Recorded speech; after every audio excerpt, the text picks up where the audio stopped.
ఎందుకనంటే మీకు అమ్మవారి అనుగ్రహం ఉంది కాబట్టి అమ్మవారి గురించి వినడానికి ఆవిడ తీసుకొచ్చి ఇక్కడ కూర్చోబెట్టింది. ఆవిడ అనుగ్రహం లేదనుకోండి రాలేరు. ప్రణంతుం స్తోతుం వా కథమకృత పుణ్య ప్రభవతి అన్నారు శంకర భగవత్పాదులు.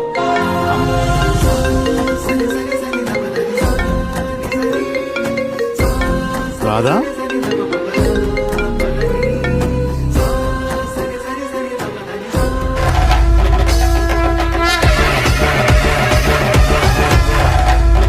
చూసాను మనసుతో నిన్నే, ఏ కన్ను చూడని ముఖమే,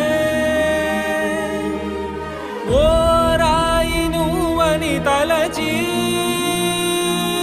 నీవెవ్వరని నిన్నే అడిగాది నీవా. ఇచ్చట కలవే అయినా కలవే